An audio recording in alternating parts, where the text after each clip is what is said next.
We are now inside 5 minutes to the start of our Heat 1A. He's the guy everybody's shooting at, I guess, Tanner. He was a top qualifier. He's our Indiana Governor's Cup champion. Everybody wants to take him down a notch right now. He absolutely has the target on his back, and he made that even more so apparent when he blew everybody out of the water in qualifying with his average speed.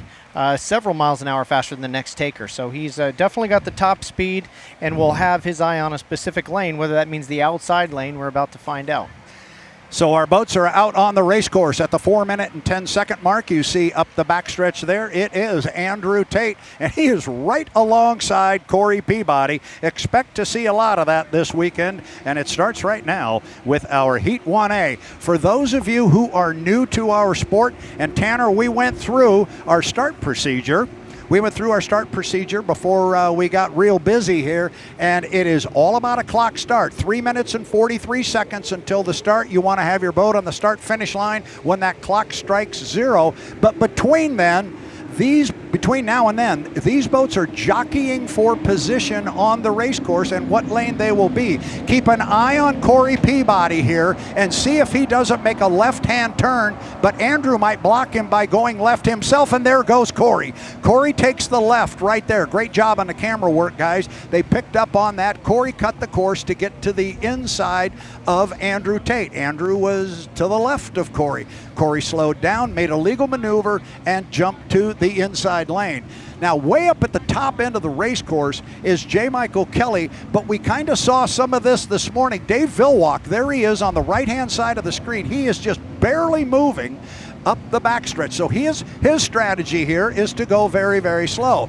Now, the next piece of our start procedure here is the boats have to stay behind the start-finish line at 1 minute and 15 seconds. We call that the score-up buoy. You must be behind the start-finish line where our boats are approaching right now at 1 minute and 15 seconds. So look for our boats to cut the course again and get over to the backside. This is very reminiscent of what we had in Guntersville.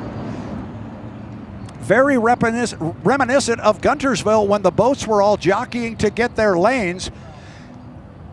And when they came off the lower corner, they were going to find Dave Vilwalk sitting in lane number 1. He is sitting there again.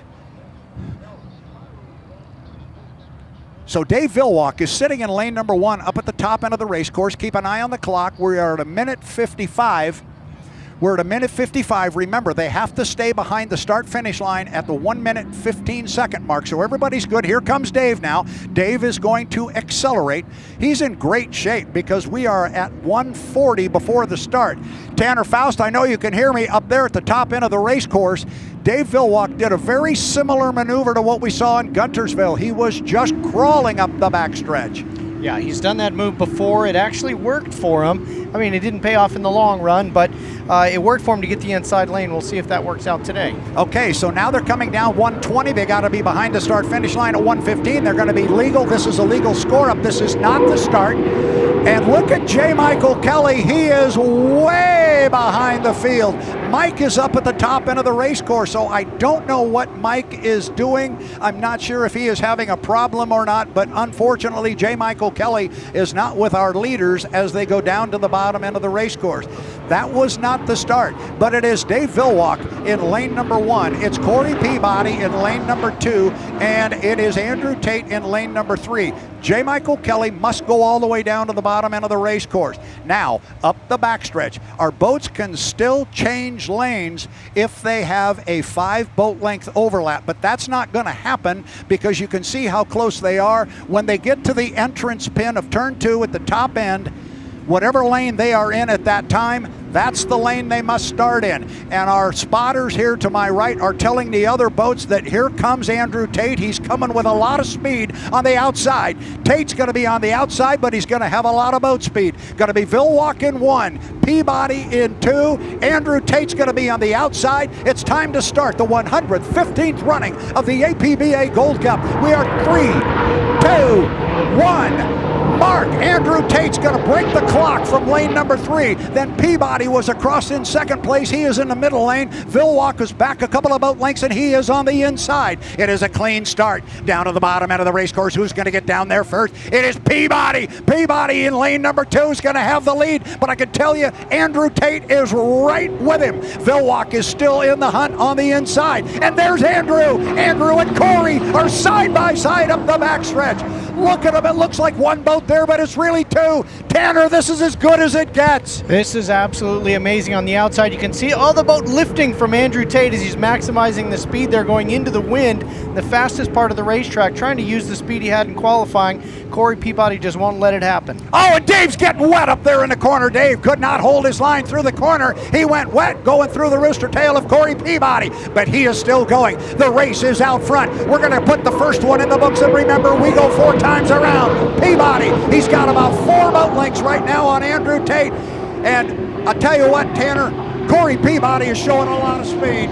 He sure is. We didn't think that we had it in that boat, you know, with Andrew showing his qualifying speed. Not sure what's happening to J. Michael Kelly. It's just unfortunate, but he's making his way around. And, of course, we have Dave still in the running after going through both rooster tails. Yeah, I think you will watch Dave Villwock discretion the better part of hour. He'll take those third-place points, but our race is still out front. Corey Peabody, he's only got about 5, maybe 6 boat lengths on Andrew Tate, and Tate is staying right in that right side rear view mirror. This is a good run down the backstretch, and we are on lap number 2 of 4. They're going to incur and come up upon J. Michael Kelly, but J. Michael Kelly, Tanner, is yielding to him. He's going way to the outside.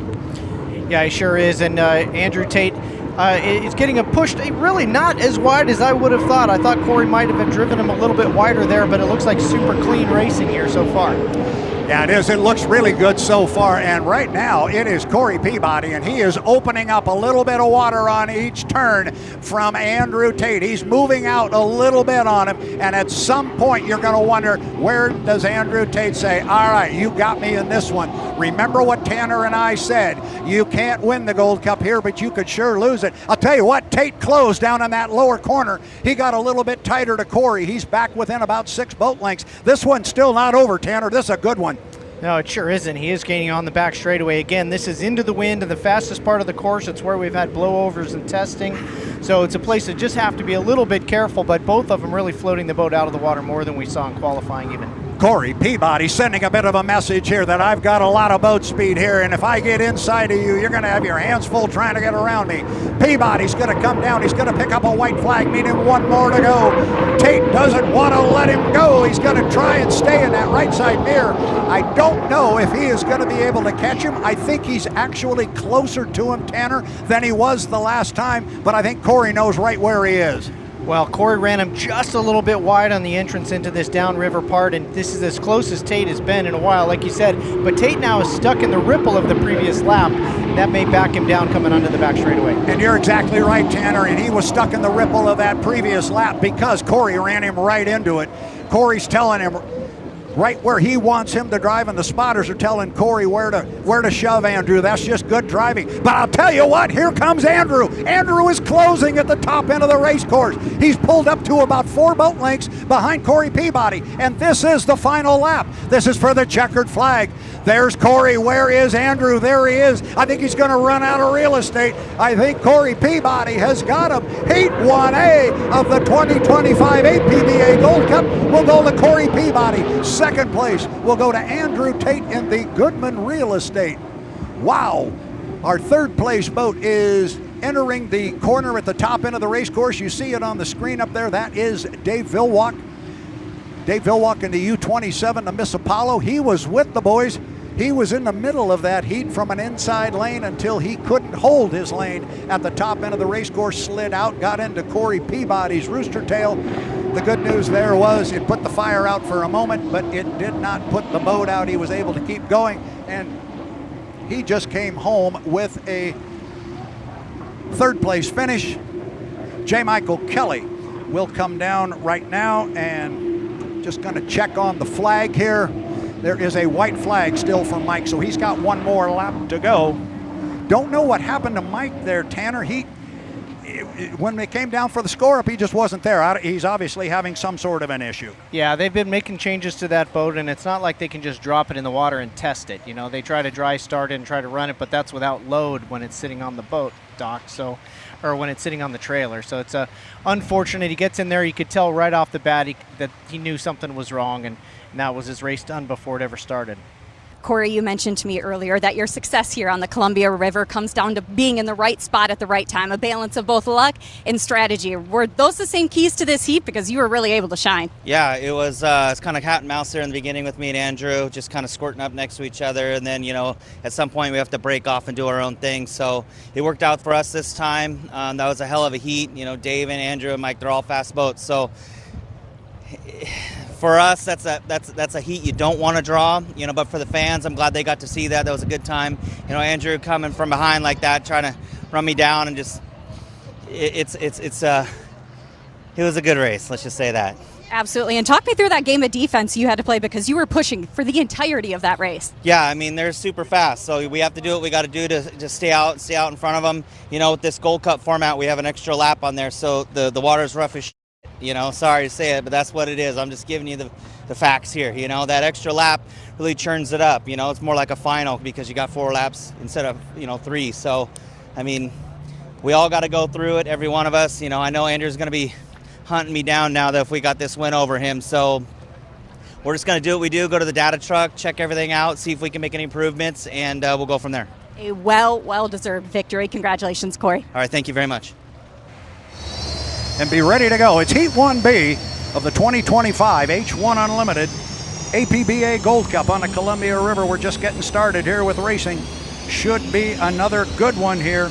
Should be a dandy. Only got 3 boats, but they're all evenly matched. And we will have boats on the water. We do have boats on the water. The first boat away from the dock, the U12. That would be the 12, the Graham Trucking is away. You had the camera right there on the U11, the Flavor Pack, Jamie Nielsen. He is away from the dock now.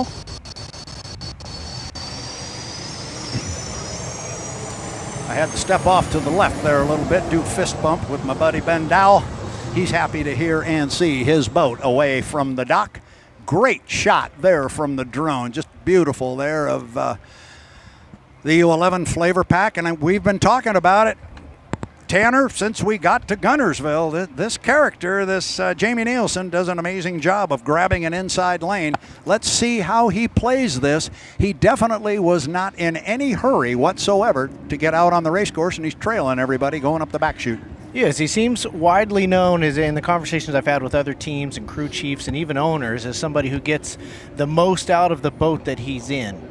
And, he's not in one of the high-dollar teams that maybe is spending quite as much per boat as some of the other teams, but he's certainly a guy that can maximize the boat that he's in and has the racecraft to get the job done. A couple of guys going across the start-finish line here that grew up in, well, I shouldn't say grew up, but more recently, and by that I mean over the last 20 years, have done an awful lot of racing in Region 10, which is the Pacific Northwest of APBA. Look at the crowd there in the background up and down the banks here of the Columbia River. Keep an eye on Jamie Nielsen here. I got half a notion he's going to hang a left-hand turn because the other 2 boats going all the way down to the bottom. Jamie wants to take a left, or go ahead and go, Jamie, if you want. And there he goes. Now he's got to stall this off to a minute 15 if he's going to hold the inside from this maneuver, right? You are exactly right. But the key to our longtime race fans here, and they know this one well, the dreaded 80-mile-per-hour rule is off the table. It used to be if you went below 80 miles an hour for a very short period of time, you were DSQ'd. We took that off the table. We know that's going to have some of these guys crawling up the backstretch like Jamie is right now, and that's okay. So great shot there as the drone rides along with Gunnar O'Farrell, and he looks out and looks to the front of him, and he sees the red and black of Jeff Bernard and the U12, the Graham Trucking. So it looks like Jeff will pull up here on the outside of Jamie Nielsen to the top end of the course. Again, looking at the clock, 1:50 till the start. They have to be behind the start-finish line at the 1 minute 15 second mark. And honestly, Tanner, it just didn't look like Jeff cared. I think he had to know that Jamie was going to jump across there and get to the inside. I think Jeff just said, fine, go ahead and do it. I think Jeff wants to run this in lane number 2. Now, let's see if he beat the clock there. Yeah, he's got to be careful here. 1:15 is the mark. Jeff's getting close. And he's crossed over. He's going to be, oh, he did. He jumped to the inside. Now, that's a legal maneuver. Now, the boats do have, great call. He did. He jumped over on Jamie Nielsen. He had to have 5 boat lengths to do that and to do it legally. Now, Jamie could still take it back, but Jamie has to have 5 boat, and he's got him, and he just did. Jamie put his foot in it and rode hard to the lower corner, and he made sure he had 5 boat lengths on Jeff Bernard, and then he moved to the left. Now we're inside 45 seconds. That was an interesting maneuver from where I'm sitting. It was a pretty interesting maneuver from Jeff Bernard's standpoint. He went ahead and grabbed the inside, but didn't protect it like I thought he might have. Well, no love lost between these two. Certainly both of them are geared and ready and wanting the inside lane, so we'll see how this plays out. Jamie's going to be on the defensive from now to the start. 20 seconds to go. Yeah, and they established their lane right there, so the lane they are in, that's the lane they have to come down to the start. Oh, and I think they're going to be in good shape because it's about a 9-10 second run off the clock. Bernard might be really good on this one. Could be a good start. We are 5, 4, 3, 2, 1. Mark, and it's going to be a clean start from where we were sitting, Tanner, and it is Jeff Bernard in lane number 2 that's got the lead, but look at the speed from Gunnar O'Farrell on the outside. Boy, Gunnar is just flying that boat incredibly high. Jamie a little bit on the inside, slow to spool up out of that last corner, and this is just treacherous as they hit their own rollers from the previous lap. Boy, I tell you what, Jamie was really tight to the apex buoy, and you see the dividends being paid from that. Look at them, 3 wide off the corner. 1, 2, 3. You're seeing all 3 boats running up the back chute. Jamie is now pulling up alongside Jeff Bernard on the inside, but it is still Gunnar O'Farrell. But now here comes Jamie. He's closing on Gunnar. He's going to pull up alongside. We said this could be great racing, Tanner. It's another beauty. Oh, the commitment to turn in between the lanes. Jeff stuck between 2 hallways of water at 150 miles an hour. Just the commitment and almost boat to boat there between Gunnar and Jeff on the way out of that turn. Here we come to put 1 of 4 in the books, and it's almost a dead heat, but it's still Gunnar O'Farrell by a half a boat length as they come across. Gunnar's driving the daylights out of that Spirit of America. He's got the lead, but he's on the far outside, but he's also got a lot of water to work with out there, Tanner. Boy, Jeff just making sure that Jamie Nielsen on the inside knows that he better hug the inside lane, because Jeff has given him just exactly 1 lane wide coming into turn 1. Here we come off the corner again and looking from the start-finish line across at the 2 boats that we see, and you're looking right now at the same view I have lower the top of my monitor, but in between those boats is Jeff Bernard and the U12, the Graham Trucking.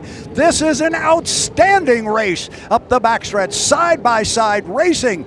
And at the top end of the course, it's still Gunnar. Now you get a look in there at Bernard. Gunnar has found a good line on the outside. Tanner, he tested in an outside lane all week, and it's paying dividends for him. It sure is. Jeff still has been in that hallway. He's made a little grounds on Gunnar here coming into the final lap, but Jamie now stretched his lead, doing an incredible job staying on the buoys and shortening the course on the inside lane.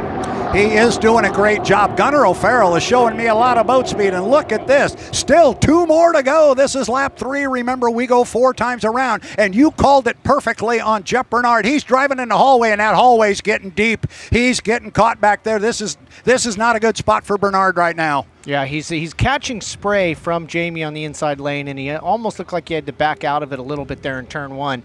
And Jamie now has got a little bit of clean air as he's stretching his lead. Now, what this is going to allow to happen if Gunnar wants it, now Gunnar can move to the left, and he can move closer. I don't know if he's going to close the door on Jeff. I think he's certainly got enough overlap to do that, but the boat seems to be running very, very well on the outside. But it is still Jamie Nielsen, Miss Flavor Pack. Nice line through the top end of the course, and he is, you are right, Tanner, he is opening up water. I'm going to step out here and check, just make sure the white flag flies. 1 to go. Yeah, Jeff in that red. Oh! Boy, big float from Jamie over the start-finish line. I mean, the water just gets rougher and rougher every lap. That's one thing you don't account for, is that the racetrack is just deteriorating as they stay out there. But Jamie doing a great job of still keeping that inside. Unreal how much speed Gunnar is committing to, especially after his last stay on this water turned into tears, unfortunately. Absolutely. Now be careful, Gunner. You got second place wrapped up. He's still got his sights on Jamie Nielsen and the Miss Flavor Pack.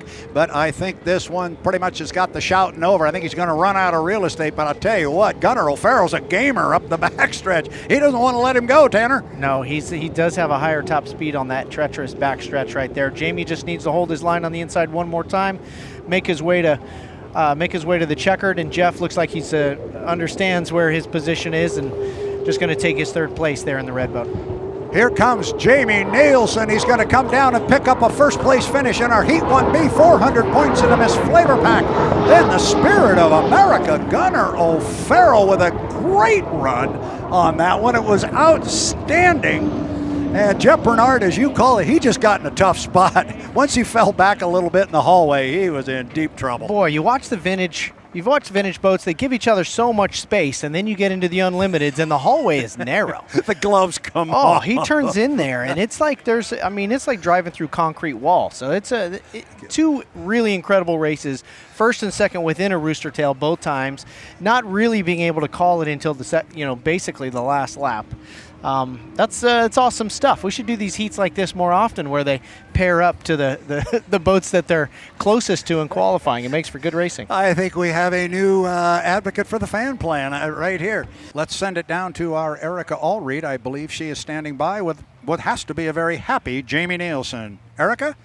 Jamie, an absolute dogfight between you three during that milling period in the beginning stages of the race. Can you take me through the heat of that one from under the helmet as you went on to take your first heat win since Guntersville of 2024?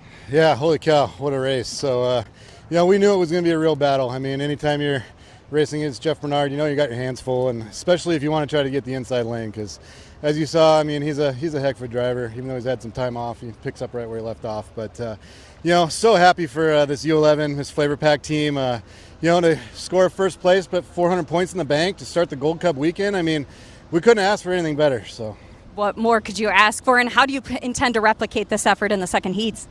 Just keep doing what we're doing. I mean, it's a long weekend, as everyone's going to tell you. So, you just got to bank as many points as you can, not make any mistakes, avoid the penalties, and try to get a spot on that front line in the final. That's what it's all about, because we all know anything can happen Sunday afternoon, but we want to put the Miss Flavor Pack out there and give her a good chance. A job well done here in Heat 1. Thank you so much, Jamie. Back to you guys.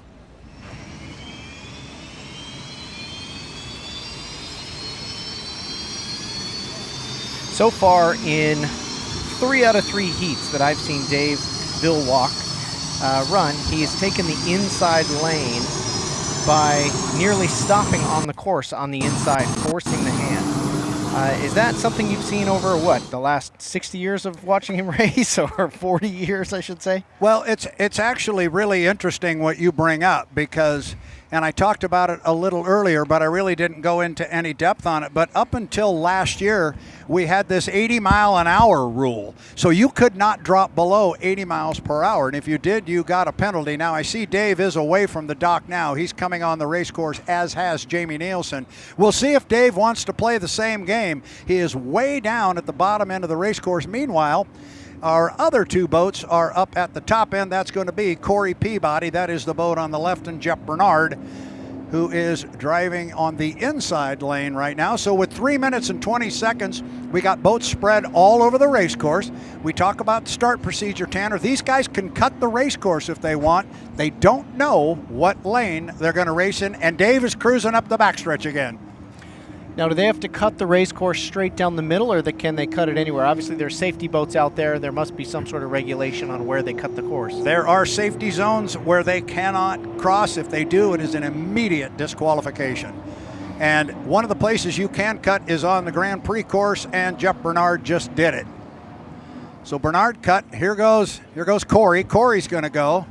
How about Jamie? Now, Jamie's the master at getting the inside lane, but now he's got 3 boats that are ahead of him on the race course. So this will be interesting. 2 minutes and 35 seconds. So everything for the new fan who is watching this start procedure, everything has been legal so far. We're jockeying for position. The next piece to the puzzle, Tanner, as you know, the boats have to stay behind the start-finish line, which is right in front of you and me. They have to be behind that line at the 1 minute and 15 seconds second mark. So our boats crawling up the backstretch there have got about a minute to kill. But they don't have to worry about staying above 80 miles an hour. Jamie Nielsen accepting that lane 4 almost at this point. I mean, it certainly looks like they're going to be able to get underneath that minute 15 with this pace. But Nielsen coming up fast on the outside. Yeah, it's going to be interesting. Oh, and Corey's gotten down. Corey's dropped off again. He's had this problem. He had it twice in Madison. He dropped down to ground idle. Now he's got the candle lit, so he's got plenty of time to catch up.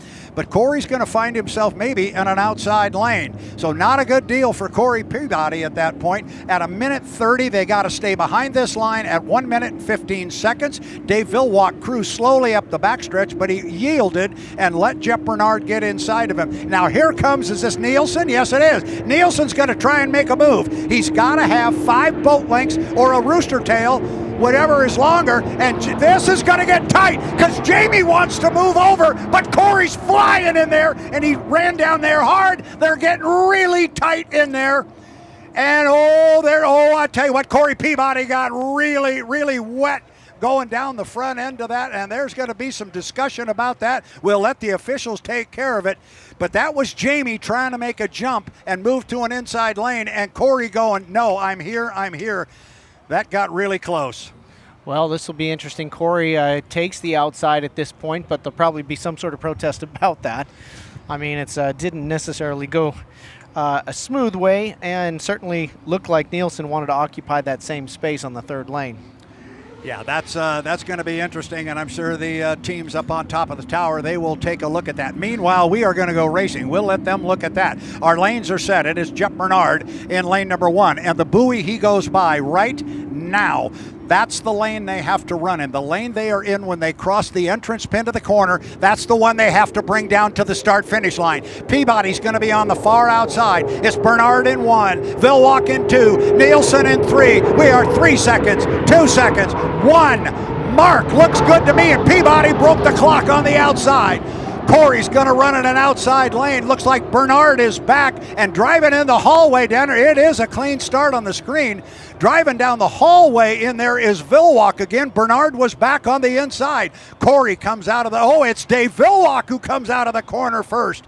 It's Villwock. I saw the white boat. I thought it was Corey. And look at Corey right alongside of him. Off the corner, Tanner. Here we go again. Yeah, I certainly didn't give Nielsen any love back on that one. Pinched a little bit on the inside, but man, it really is neck and neck between Dave Villwock and Corey Peabody.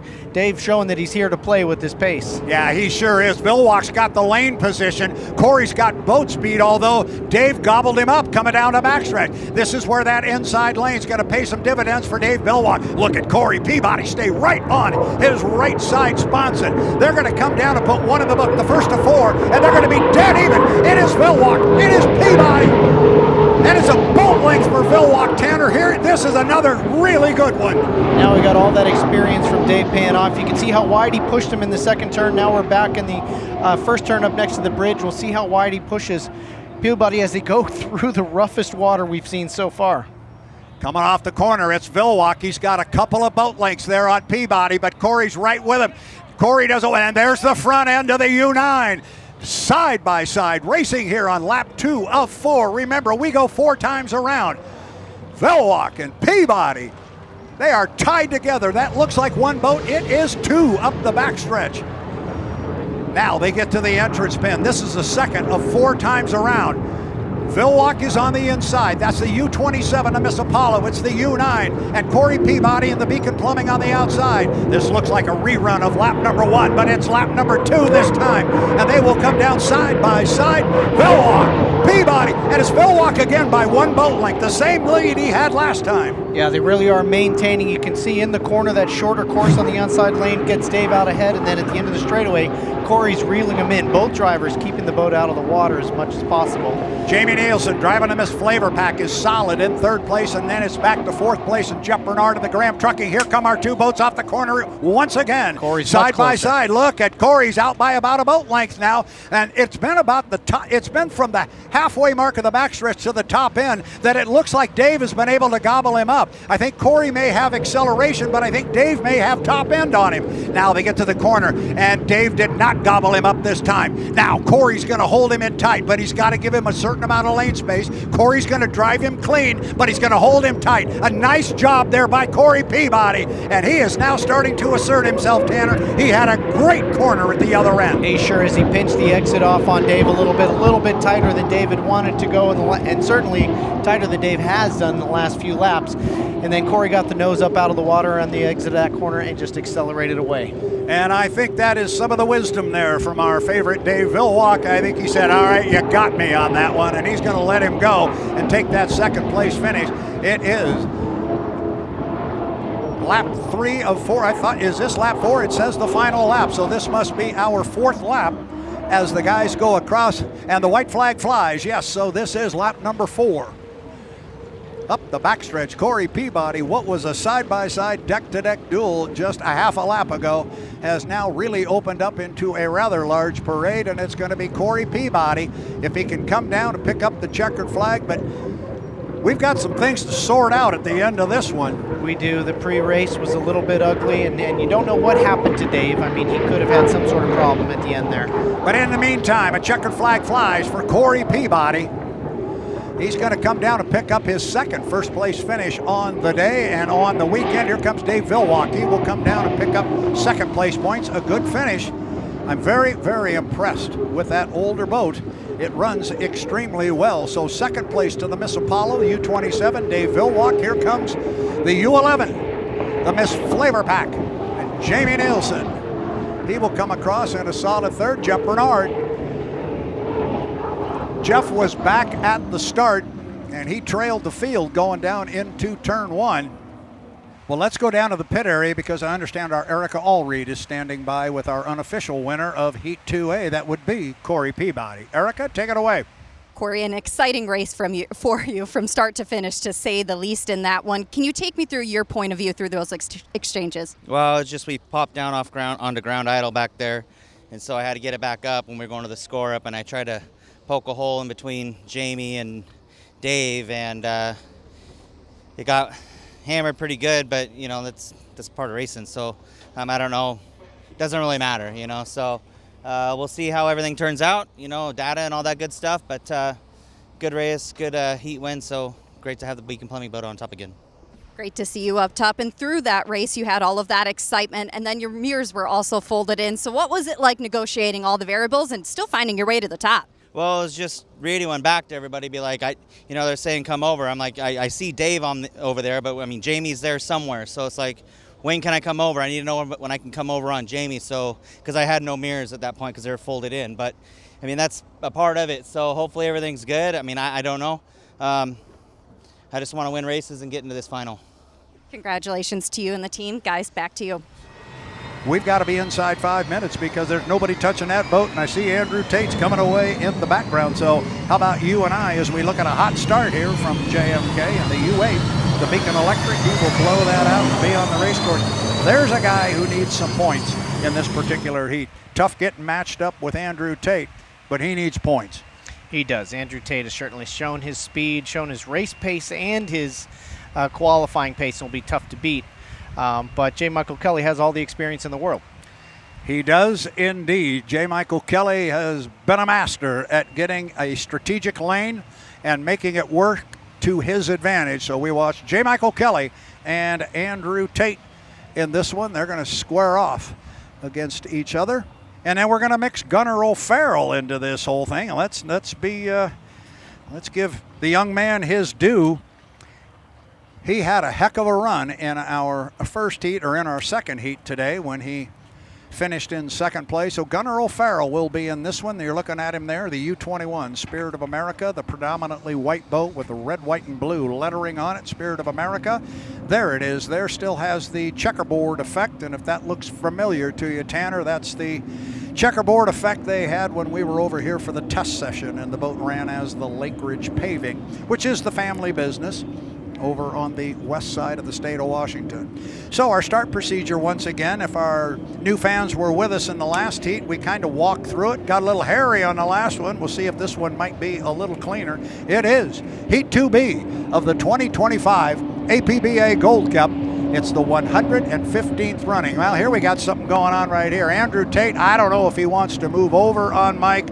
He might be content to just sit there and run in lane 2, but Mike is sitting in a spot right there where there's no way Andrew could move left on J. Michael Kelly. Here comes Gunner. I would expect Gunner's going to stick to the outside as he has all through testing. Who went over? Mike did. Mike went over to the backside of the race course. And honestly, at this point, Tanner, I don't think Andrew's concerned about it.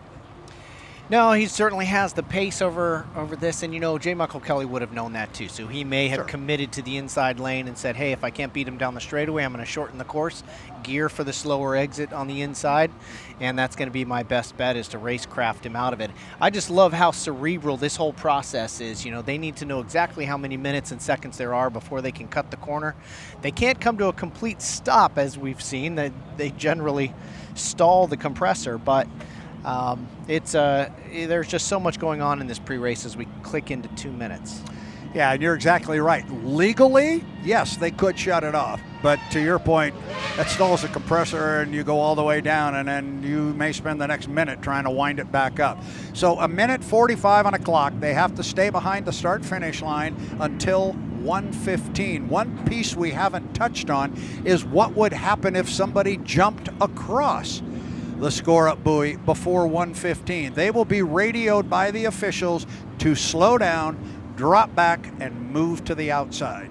Okay, so you guarantee the outside lane if you cross before 1:15 as we come down to 1:22. And they hustle it on up, getting those rooster tails up, and they're all clearly going to make it.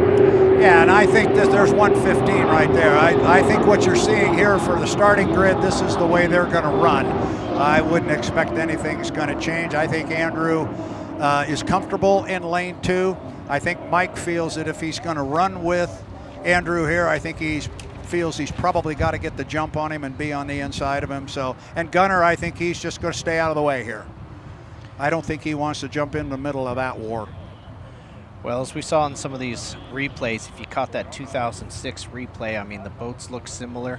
The footage is not 4K and beautiful, but it sure doesn't take much to get enough air underneath these things to blow them over. No, it does not. The whole idea is it's an extremely delicate balance. So inside 30 seconds here, Kelly's going to be in 1. Tate's going to run in 2. Gunner O'Farrell on the far outside is Beacon Electric. Here comes Andrew up between boats. Andrew Tate in the Goodman Real Estate will be in 2. Gunner O'Farrell, Spirit of America on the outside. J. Michael Kelly going to be in lane number 1. Plenty of lane space. About 9 seconds off the pin. They were there at 9. That's tight. Yeah, we are inside 5. We are 3, 2, 1.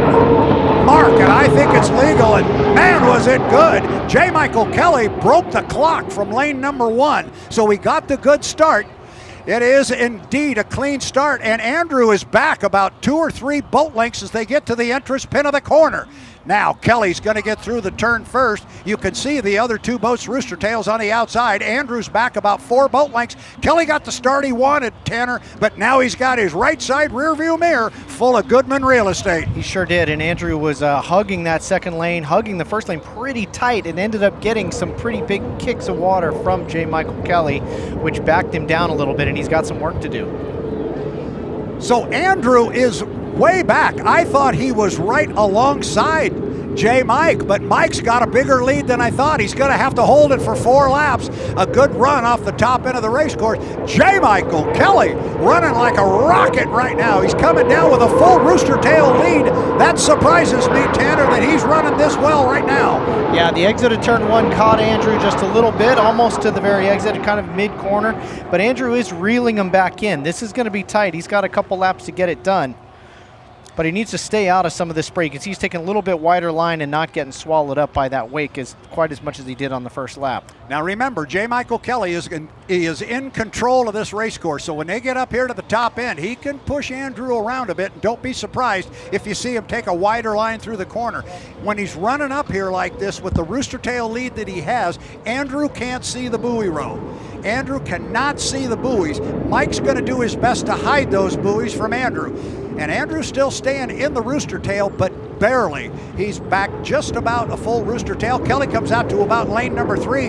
Andrew's dropping back just a little bit. Here comes J. Michael Kelly. You wait. Beacon Electric. These guys are flying, and Andrew does not want to let it go, Tanner. We're going to run this one all the way to the end. Yeah, absolutely. I think he knows he's got the boat speed. We talked about it earlier this weekend. When you qualify number 1, you've got the expectation on you, and you don't want to be the driver that doesn't bring the fastest boat home with a win in a heat like this. Now down to the bottom end. Andrew has definitely made up ground on this one. He's into the rooster tail now. He is making up ground coming off the corner, but Kelly knows right where he is. Kelly still out front 5, maybe 6 boat lengths. A great boat race here. Andrew Tate, our top qualifier, trying to run down qualifier number 4. But Kelly's got lane position. He got the jump at the start. And J. Michael Kelly is one of the very best at this. Top end of the race course. This is the 3rd of 4 times around. We may have a whale of lap number 4 here. Kelly about lane number 3. Boy, Andrew's coming. He's coming hard. He's coming all the time. He's going to make up ground, but he's still back about 5 boat lengths. Here we go. Lap number 4. Final lap. He cut the lead in half on that last lap. If he does that again, we're going to have a gnarly finish here coming into the final. And Andrew Tate already's reeled him in turn 1. Woo, boy, he sure did. That was a great front straightaway for Andrew. He's still back about 2 or 3 boat lengths. Can Mike hold him off? This is going to be quite the run. Nobody is in front of him on the race course. Gunnar O'Farrell is gone. It is these two. Let's settle this thing. Up the backstretch, it is about a 2 boat length lead. Oh boy. All they're going to do is come off that corner. It's going to be a drag race off the top end. Kelly still got the lead. He's got the lane position. Can he hold on for another few buoys? See if he doesn't push Andrew out a little farther. No, he tightened it up that time. He's too nice a guy to do that. It probably would have been in his best interest to run him a little bit wide. Now it's a drag race. Here we come to the finish. It is Kelly. It is Tate. It is J. Michael Kelly. J. Michael Kelly, and that's by half a boat length or less. I don't know, but I don't think there's much question, Tanner. I think Kelly got him. Boy, I'm telling you, Andrew's foot is sore from pushing that throttle through the firewall on that last straightaway. But it doesn't get any closer than that, does it? No, it doesn't get any closer than that. We had some strong racing people hooting and hollering back here. And for those of you who are new to the sport, that's as good as it gets in H1 Unlimited Racing right there. It doesn't get any better than that. And wow, J. Michael Kelly, he did not have boat. Andrew had boat on him. But Mike was just not to be denied. With the problems that Mike had, you always kind of root for the underdog a little bit. I'm just going to throw that out there. But with the problems that he had earlier, and he had the fuel issue yesterday and couldn't really compete in the first heat, to have him come out and battle down the fastest guy. You said before the heat, oh man, it's an unfortunate thing for J. Michael. And then he got the lane choice, did his job, and came out, a foot and a half ahead. Mike, a well-deserved win here in this one as it came down to that final lap. Can you take me through that drive en route to this victory? Yeah, no, I mean, we got ourselves in the lane we wanted the race before the race and come up for the start. Andrew was up there a little early, backed off, and I had a full head of steam, and I felt like I was running away with it for the first 2 laps, and then I could just see him in my mirror getting closer and closer. I had my foot to the floor, and I was like, I don't want to lose this. Like, it was a much-needed win for this team. We've been working really hard. We had issues that first heat. We've just been kind of chasing a lot of issues throughout the day, so hopefully we can get some really good data from this. Ken Warren, I don't know if you're on your way back, but we love you and thinking about you. So, yeah, just all in all, good heat makes up for the previous heat and stuff. It was much needed to get those points to help move us, closer to that final. We could see how much needed it was as you embraced your family and your team there, but you talked about that first lane. Just how critical was it for you to position yourself there so you could kind of dictate that race? Well, I mean, as of right now, with what our struggles that we've had throughout the weekend, I didn't really feel like I was going to be driving around Andrew. A lot of people aren't going to drive around the Goodman boat, but the strong guys, Beacon Electric, Beacon Plumbing, Corey, guys are working hard. Our goal is to be some of the fastest boats out there, and I think we've shown that. And but at the end of the day, we just want to go compete, and we want to have a chance to go out in there and win races. And those deck-to-deck battles, that's exciting. I mean, I'd rather win by a lot more, but for the fans, that had been pretty cool. I think it was a matter of feet, that I was able to finish in front of Andrew. So it was exciting. I was sucking the wind out there big time coming to that finish line. It was certainly exciting for us to witness here on the dock as well. Congratulations, Mike. Well deserved. Thank you very much.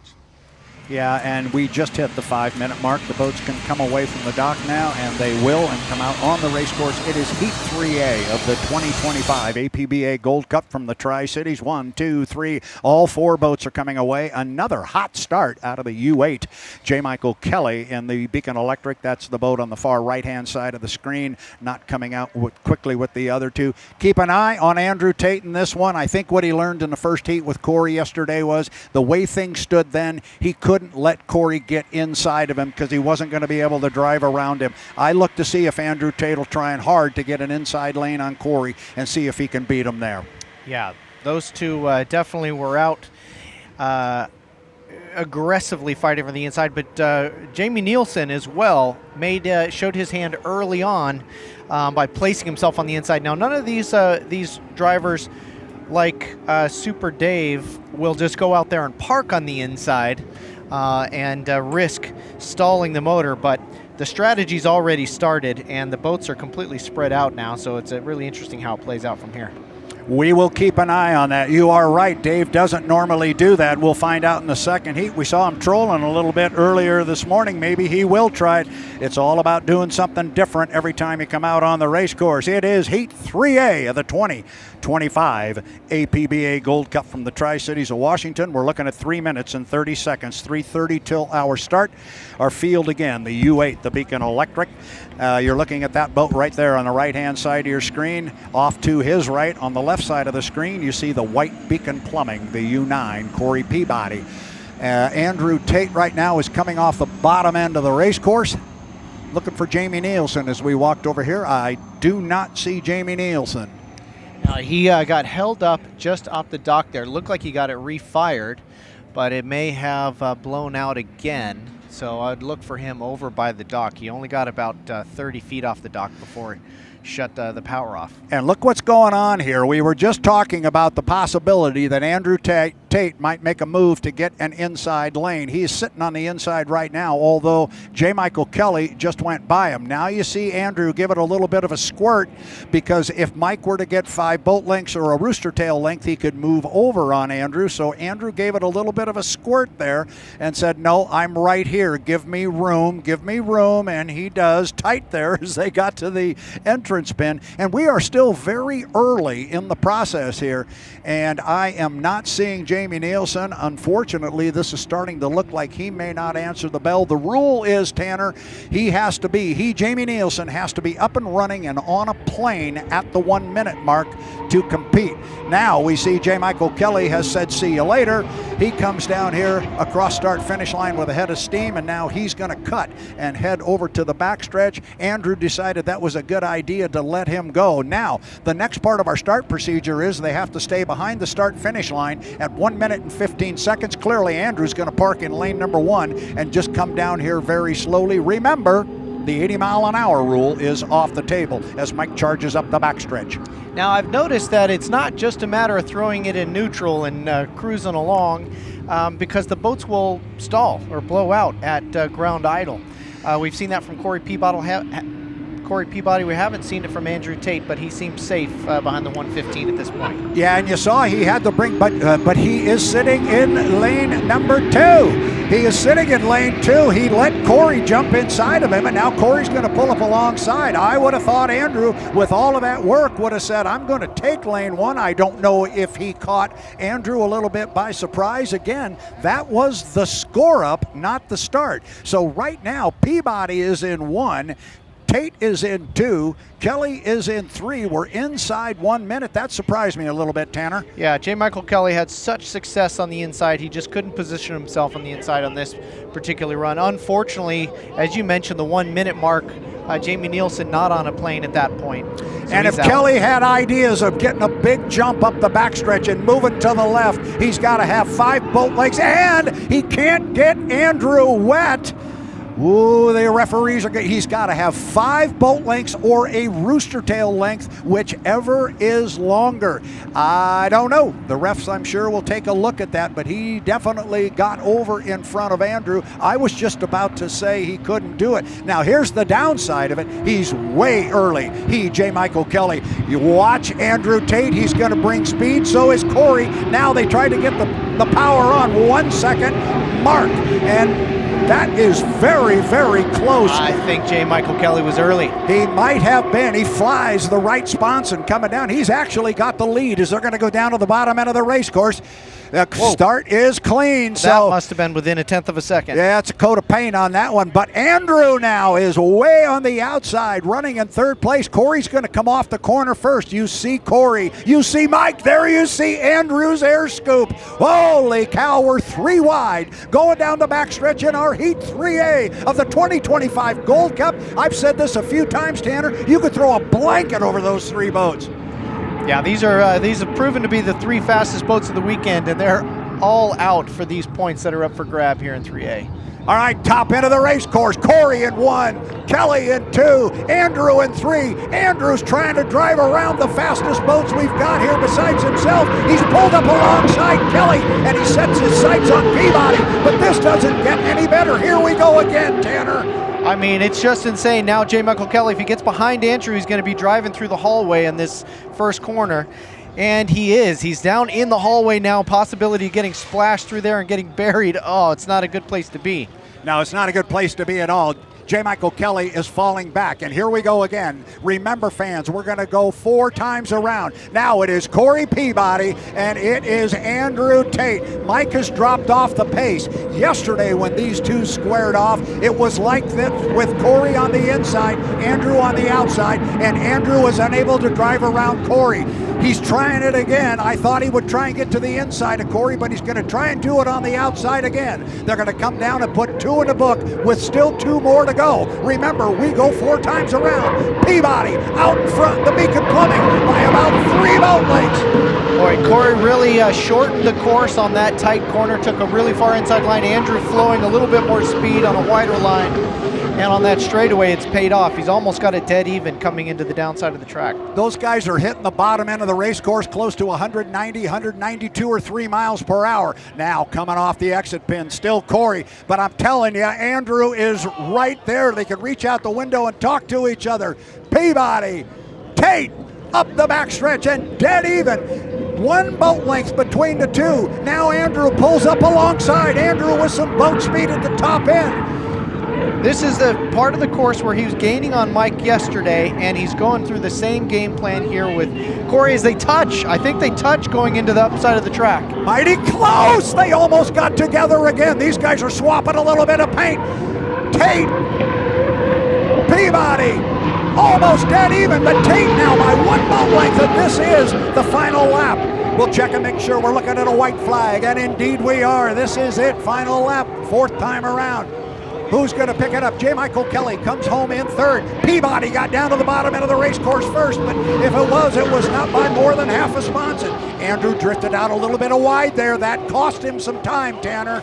It sure did. I bet he does get the speed on the straightaway from that wider line. But coming into this top side of the course is where he's really fast, Andrew. So he's been super successful coming around the outside. He'll keep it incredibly tight as he tucks in and tries to go for another photo finish.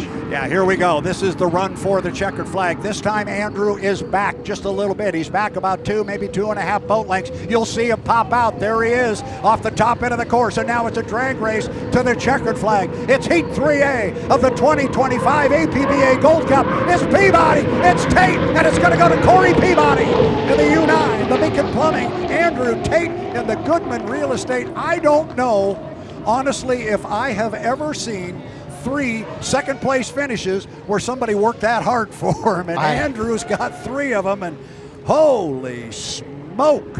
Man, he really is able to turn it on in the top turn of the course, which makes for an exciting last straightaway across the start finish. He just wasn't close enough to him closing in on that last one. But again, another buoy down the straightaway, and he might have even had him. Erica is standing by with our Corey Peabody. Let's send it down there. Erica, come on in. Corey, yet another heat that could have been a final. What statement do you believe that these drives you've done this weekend have sent to the field? Nothing. You know, it's not the final. So we just got to get there. Right now it's just collecting points. We kind of know how things are going to, if we continue to collect points, all these 4 boats, you know, we kind of know what the front road's going to be. So that's what it's really all about. You know, obviously you always want to get a win, but, you know, getting into the final is the most important thing here at the Gold Cup. So, you know, maybe in some way, but I'm just happy to collect these points and get that Beacon Plumbing boat out front. And what did that battle require from you as a driver? Oh, man, you know, I heard Andrew's right there. He's on your hip. He's on your hip. I can see him in my mirror. He's gaining on me, and we get to the corner, and I get a little bit ahead of him, and then he's coming again. I mean, that boat's just ridiculously fast. So, you know, it's going to come down to, like I've always said, putting yourself in the right spot. And, you know, we were able to get lane 1 there, and, you know, nobody's going to drive around each other here. So, at least with those 4 boats. So, it's getting the right spot and getting into that first turn first. So, happy to get the Beacon Plumbing 400 points, and looking forward to the final. A job well done here in Heat 1. Best of luck in Heat 2. All right, thank you. 3 minutes and 40 seconds until our start. 3:40. Both of our boats are, I was going to say both our boats are up and running, and they were not, but they are now. Dave Vilwalk comes away from the dock there. You're seeing it's Heat 3B. Dave has been known to do that, just kind of sit at the dock for a while, if you will, and make others wonder where he might be hanging out. He is away from the dock. I don't think there will be a whole lot of strategy in this one. As I said before, I think Gunner will go to the outside there, and I think Dave will slot to an inside lane. But hey, that's why we race, right? You never know. You can draw it out on paper, but we got to see how it plays out. You never know. And the water is just looking absolutely gorgeous right now. Yeah, and I've been keeping an eye on the flag on the top of the bridge, and it was hanging pretty stiff straight out this morning when I came across, but it looks really good now. It's laying down. So water conditions are beautiful as Gunner comes across start-finish line there. Great looking shot from the drone. The Spirit of America, red, white, and blue. They didn't get to wrap the boat as they had hoped by the time they got over to this event. They will have it wrapped red, white, and blue, trimmed in gold for the Seattle Seafair event next week. But no less patriotic, still got the red, white, and blue, and Spirit of America. Those emblems you see on the non-trips toward the back of the boat on either side, those are emblems representing each branch of our United States military. So this is a salute to service, a salute to our military, and we salute Gunner O'Farrell and Go Fast Turn Left Racing for the red, white, and blue speedster that Gunner's had a good time in this weekend. He certainly has, and what a great shot from this drone. You know, that drone's good for about 140 miles an hour, so you can see the Gunner's just kind of cruising his way, starting to pull away from the drone now, but it's so cool to see this angle as you can see him kind of turn in. All the drivers describe the fact that if you think about starting the turn, the boat's already turning, and it hooks around that skid fin, and then you basically just hang on for the rest of the corner. But it's awesome to see so close here with the drone. So score up buoy is the start finish line at 1:15. Gunner, we followed him all the way up the backstretch, and now you see him pull up alongside Dave Vilwalk in the U-27 of Miss Apollo. Again, I say, standing to our right down there is Bruce Ratchford himself, very much instrumental in the goings-on of H1 Unlimited. There's the 1:15 mark, clearly a clean score up because there's the start-finish line right there. And Dave's got the lead again. This is not the start. 1 minute still to go. They will go around the course one more time. They could still change lanes at this time, but a boat would have to have, and that would be Gunner. If he wanted to move to the left, he'd have to have at least 5 boat lengths or a rooster tail length overlap of Dave Vilwalk. I don't look for anything like that to happen. In fact, he's back about 4 boat lengths now. So I think now it's just about timing marks and bring it to the line with a bunch of speed, Tanner. Yeah, absolutely. And this is, you know, Dave's going to want to keep this one clean. You know, he's gotten kind of lucky in the draw with having a two boat heat, and he's been watching Gunner kind of take the outside. In practice, Gunner was 10 miles an hour slower than Dave. Maybe he wasn't putting in a full speed run, but so Dave must know on data he can be patient, he can be smart, and he can use the boat speed to win.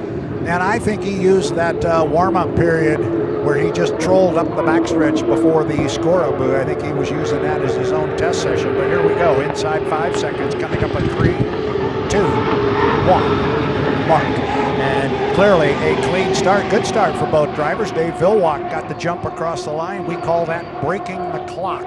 Dave was the first one across. It's a clean start officially. They go down the bottom end of the course, and Dave's already got himself established with about a 5 or 6 boat length lead. I don't think this one's going to be the dogfight we've seen in some of the others, Tanner, but it's still very, very important, and we still got to run it on the water. They got to make all 4 laps. I mean, you still got to average 155 to 160 miles an hour around this thing and turn in at 195 miles an hour at the end of the straight. So there's still a lot going on, even if it isn't a dogfight between 4 boats. The youngest driver on the H1 Unlimited circuit squares off against somebody he grew up watching race, and that is the oldest driver we got. He's the master. He is Dave Villwock. It's interesting to watch the line that Villwock's taken around the course. It is a wide one. He went out to about lane 3.5 on that particular upper corner. Now it's clear that Dave has pulled his foot out of it.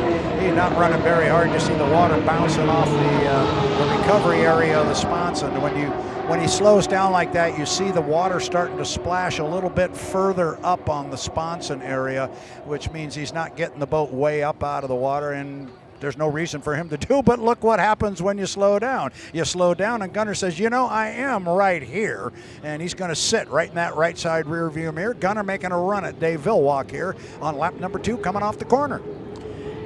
Now, with Dave taking a slighter, wider line, the next time he comes back there, he will find his own wake if he ends up coming to the inside.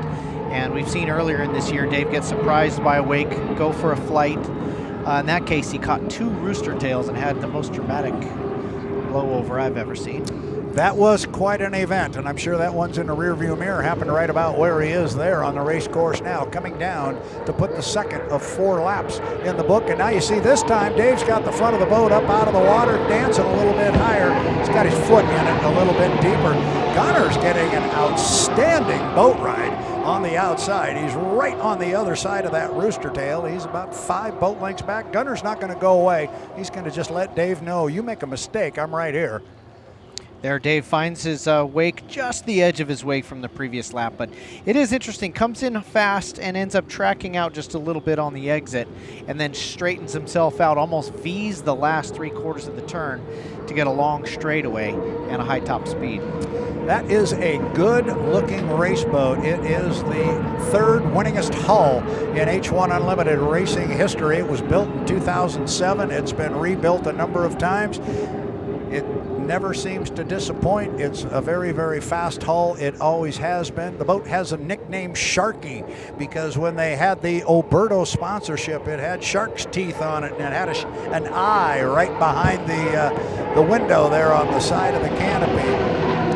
Now, Dave does pick up the right sponson pretty aggressively down the straightaway. What lessons can he be trying to learn, or that he might be able to apply to Heat 4 coming up? I think he's just seeing, it'll tell him how well he can fly the boat in these conditions. The one thing that's working against him is he's running a heat with only 2 boats, so he's really not going to get the rougher water experience that you're going to see, A, when we put 5 boats out there, and B, when we go 5 times around. It's going to get a lot soupier. But I'm sure they're using this on some level as a test session.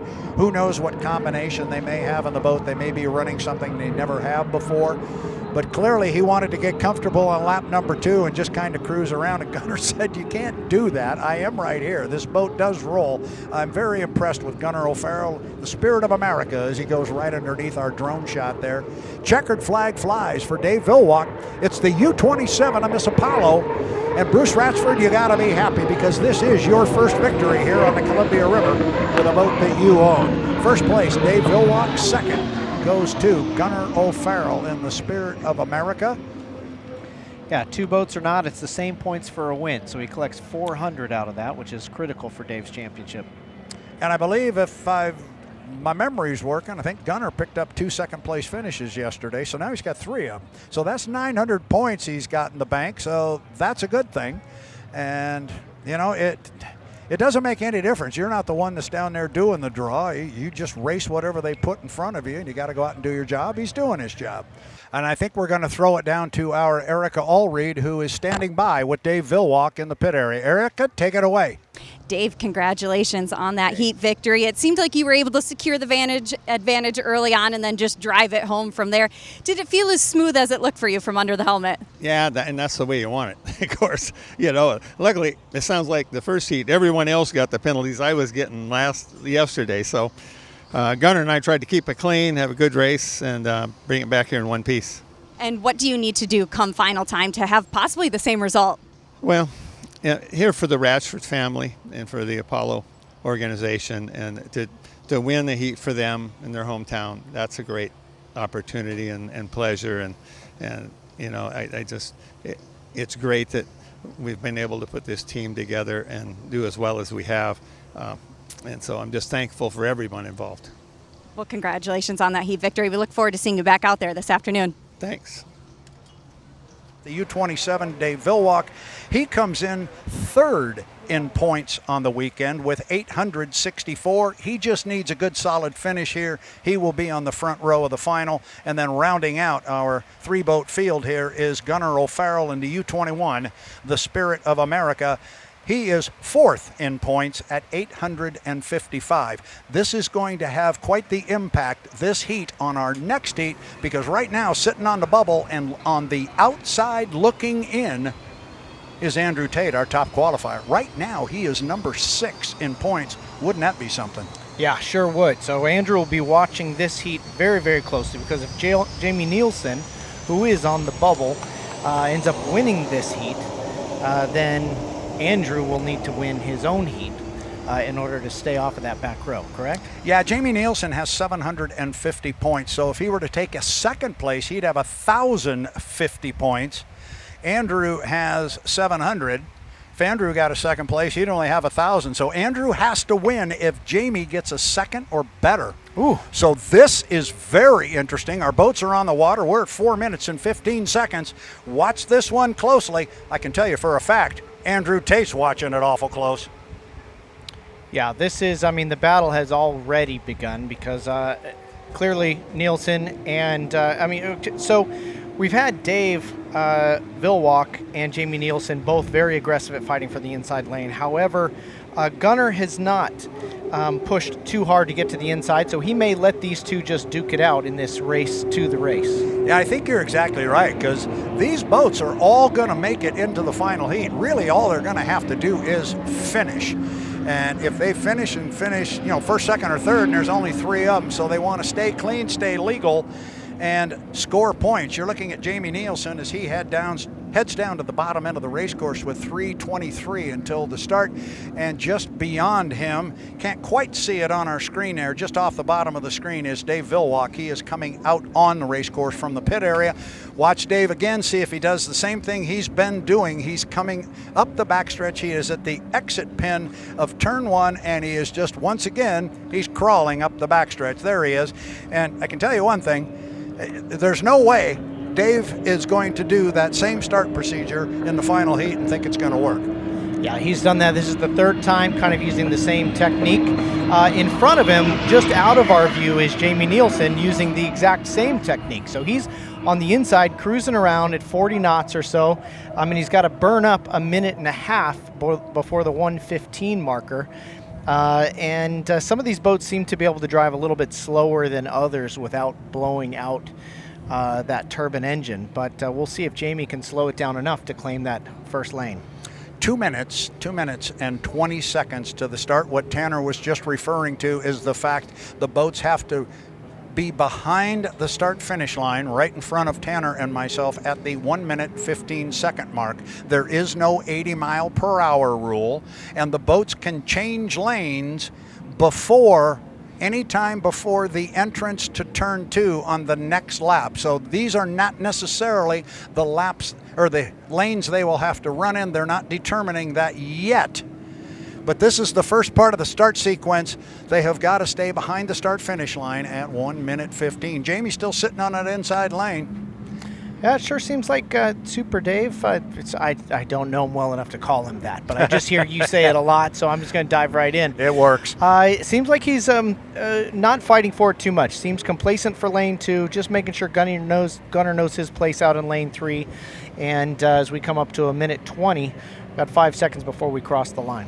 Yeah, I don't think anybody's going to move from here. I think they like where they are. Certainly Nielsen wants to be in 1. Dave, he'll stay right there, and Gunner's going to give it a little squirt now. They're already at 112, 111 when they came across the line. So clearly everybody was behind the magic marker there at the start-finish line or score-up buoy at 115. So that part was legal. We're good to go. Now, the next time they come across start-finish, we will be racing coming up on 55 seconds. So Nielsen and Dave, they went kind of hard down to the bottom end. You wonder if maybe Dave wasn't giving it a little bit of squirt, and Jamie's spotter was telling him, you better just stay on it a little bit, because Dave, if he could have got 5 boat lengths in front of him, could have moved over. But I think now everybody, I think the shouting for the inside lane's done.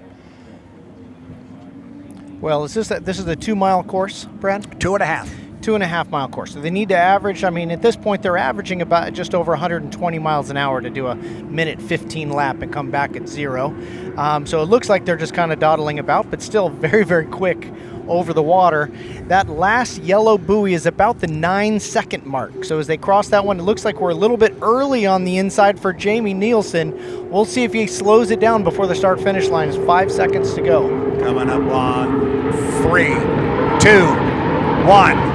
Mark, man, the way I looked at it, it was good. It was really good if it was. There was a lot of boat speed there from Jamie Nielsen on the inside, and Dave Villwalk from lane number 2. They will go down to the bottom end of the race cars. The start is clean, and they were good starts. It's just amazing that's a clean start. That had to have been within a tenth or two but Jamie maintains the inside. You can see Dave Villwalk very comfortable in that mid lane, keeping his speed up, heading out onto the fastest part of the track. Third and coming out of the corners, Gunnar O'Farrell, but the race is out front. It is Dave Villwalk driving in lane number 2, driving that U-27 to Miss Apollo. This is the older boat, the boat built back in 2007, but it's still got a lot of speed left in it. Nielsen, as you said, Tanner, got the lane position as they get up to the top end of the course. This is the first of 4 times around. Nielsen still wants to stay with him. Remember, if both of these boats finish, if all 3 of them finish, regardless of position, it puts pressure on the U91 and Andrew Tate. But right now it is all Dave Villwalk flying the 27. He's getting a good boat ride, but I'll tell you what, Nielsen's got some speed.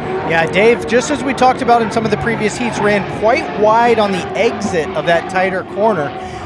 Really wide, all the way out to probably lane 3 or 4, and that gave Jamie Nielsen a chance to catch up a little bit as they come through some of their wake from the first lap. We'll see if Dave tightens it up, and he does on the exit of this one, not giving Jamie quite so much room.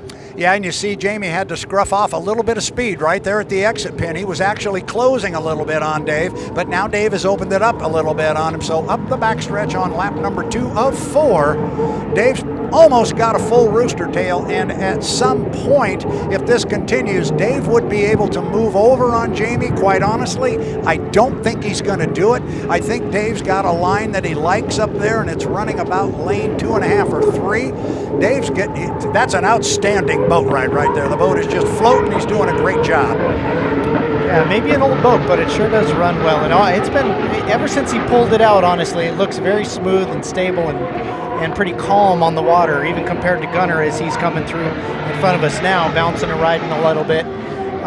But Dave seems to have this one under control for now. Yeah, he certainly does. Bottom end of the race course, you're looking at him from the drone. He gets to the exit pin of the corner right there, still dancing out about lane 2 or 3. I think he likes the water out there. He's got spotters right up above us that are telling him where the good water is, and apparently they're saying it's out in 2 and 3. Good boat ride. All he's got to do is defend his position. I think Jamie Nielsen will stand back and say, all right, we had some fun for a lap or 2. I'm going to let you go. I'll take my 300 points, and I'll see you in the final. But here comes Dave off the top end. Again, same line through the corner. He likes that one. See if Jamie's going out wider. Yeah, he's got Jamie on his hip now, so that shouting's over. This is all Dave Villwalk in the 27. The Miss Apollo.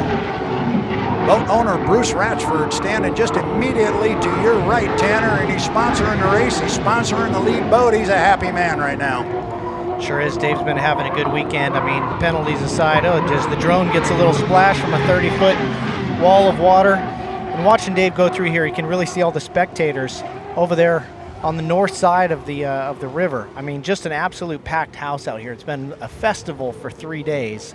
It really is an amazing event here. It's the biggest thing that happens in Eastern Washington every year, and you're getting a great look at the 27 of Miss Apollo of Dave Villwalk.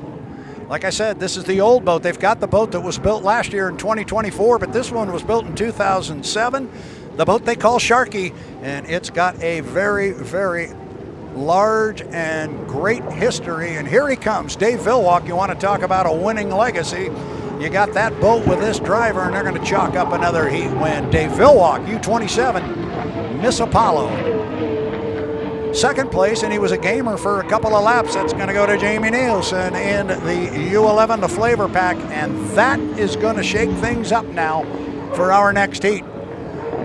Well, everybody's a nice guy out here in these boats, but you can bet Andrew was hoping for some sort of mechanical problem or something from Jamie, just so he didn't have to work quite so hard with his familiar two rivals, both the strong boats that he's got to run up against now. But he needs a win in order to be in the front row of the final. Well, we've got a very warmed up in his driving suit Dave talking to Erica. Let's give him a chance to see how he reflects on that win. Erica.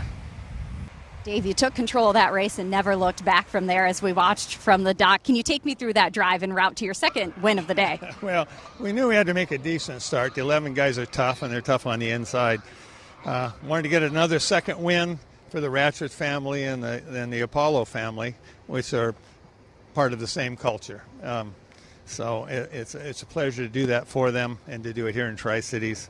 You know, that's cool, and we needed to get the points, and our partner, our teammate, needed us to win that too for his point situation. So we clawed ourselves out of the basement today, and we can peek over the stairway, I think, and see that at least our way to the final. So it's a good day. A job well done. Congratulations to you and the team. We sure look forward to seeing you guys in the final. Guys, back to you. 5 minutes to the start. The boats are going to go away from the dock. This should be fun. There's a big chess match about to take place out on the Columbia River. It's Heat 4B of the 2025 APBA Gold Cup, the 115th running, and it should be a barn burner. J. Michael Kelly, Corey Peabody, Andrew Tate coming your way right now for Heat 4B.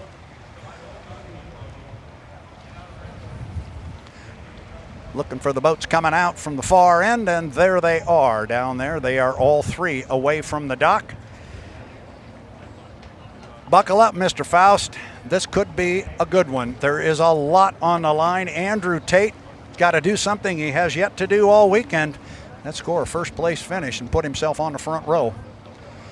And the cat and mouse game is going to begin early. So you look at him coming up the backstretch. Andrew's right where he wants to be. He's got the inside lane right now, but watch some of what is going to go on here, because I don't think they're going to just sit there and run like that. Right now, J. Michael Kelly on the left of the screen, he gives it a squirt. He's got enough lead on anybody. He can go anywhere he wants. He can cut the race course now if he wants to. And thanks, Mike, for making me look good for that. I appreciate that there, young man. He comes across the race course. And a perfectly legal maneuver. He can cut across the course there, and so now he is coming down the front straightaway with 3:30 to the start. That is the clock up in the upper right corner again, and apparently it was a good idea. Everybody liked cutting the course because here comes Corey and Andrew behind him. You see him there on the screen behind it. It's happening quick. Now Andrew's already starting to move here. He tried to give it a squirt coming off that corner, and Corey said, I'm staying right here. So as long as Corey stays within that rooster tail, then Andrew cannot come over, correct? That is correct. Now, Andrew couldn't go anywhere there because of where Corey Peabody was. Now, Corey made a left-hand turn and went ahead and cut the race course, but he had Andrew kind of stuck right there in lane 2 where he couldn't have gone anywhere, but Corey wanted to jump to the other side. Andrew's now going to come off of the corner down here, start up the backstretch. You see Andrew down there at the bottom of the screen. Those two little white dots up there at the top end, that is the first one up there is J. Michael Kelly. The second one's Corey Peabody, and he's fallen off plane again. He's dropped off to ground idle one more time.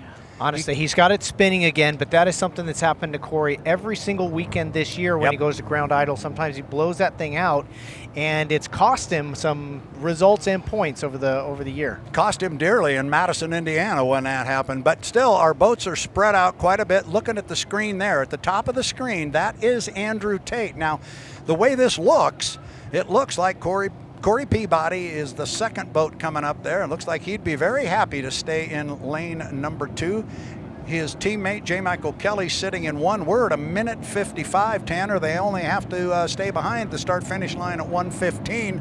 Let's see how this plays out. Corey dropped it down again. Oh, no. Corey dropped it down again, and here goes Andrew, and he's inside of him. And Corey right now is kicking himself up there because he lost his lane position. He doesn't declare the lane yet. Now watch this, because now Andrew's down. Watch Corey. Corey's going to go around him now. Corey's going to have the opportunity to jump in on Andrew. Oh, Andrew's in a tough spot right now. He sure is. Andrew's in a real tough spot. There's 1:20 until the start. Andrew's getting it spooled up, but he's going to be on the far outside in this one, Tanner. And honestly, he needs to do nearly race pace if he's going to make it around to the start line. He hasn't even got back up on a plane yet. He's got it refired and spooling up, but he's going to be full race pace to get back up to the start-finish line. And fans, you could see him in the background there. He is at the apex of the top of the corner, and the other boats are all the way down to the bottom end of the race course. You got to go, Andrew, and reminder to our fans, he cannot cut the course. He's got to go all the way down. So, Andrew, you got to go, young man. This is a heat he's got to win. And he has really got himself in a bad spot, and he's only got 40 seconds to get all the way around. He's picking up the right spots, and he's trying to really roll here. Oh my goodness, what a development. They get too fancy sometimes trying to get that inside lane. You put the fire out, and it's all over real quick. You're looking at Andrew Tate there as the leaders go to the entrance pin at the top end of the corner. 4 times around this 2.5-mile race course, it's going to be Kelly in 1. It is going to be Peabody in 2, and it's going to be Andrew Tate chasing the field. Guys, our leaders do not want to jump this start. They're 2-1 mark.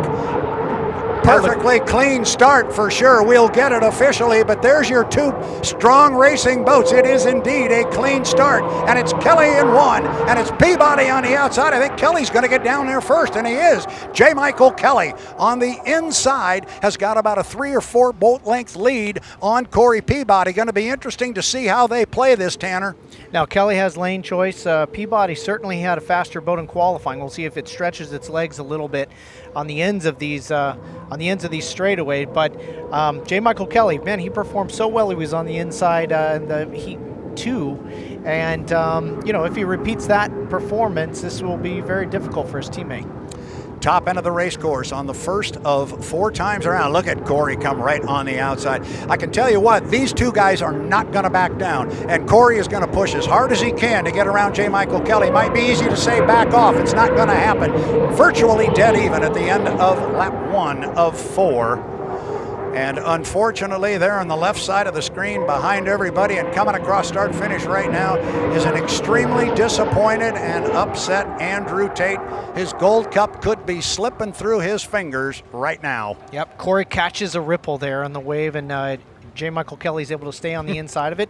Doesn't seem to matter as Corey stretches legs on that back straightaway. With that wider turn in lane 2, he does seem to maximize his exit speed a little bit better. He does indeed. Daryl Strong, how about that shot right there? Beacon Plumbing out front, U9. Corey Peabody, second place, the bright red and yellow. Beacon Electric with J. Michael Kelly.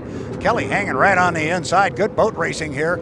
Now, look at that line that you talked about. Yeah, Corey's got a little bit wider line. He keeps the speed up. Mike had a good corner on the inside, but he kind of hit some rough water there. The boat took a hop on him, and I think that's going to cost him a little bit. He sure did. And it's, after riding in that vintage boat, I can tell you can't see those ripples until it's too late. So he's more than halfway through that corner where you even saw those ripples coming. And at that point, all you can do is blast through them and hope for the best. Bottom end of the race course on the 3rd of 4 times around. And talk about driving somebody clean. Corey's given his teammate J. Michael Kelly a lot of room on that inside lane as they start up the backstretch on lap number 3. And now it's a full rooster tail lead for Corey Peabody over his grade school friend, his neighborhood friend, and his teammate here in the unlimited class, J. Michael Kelly.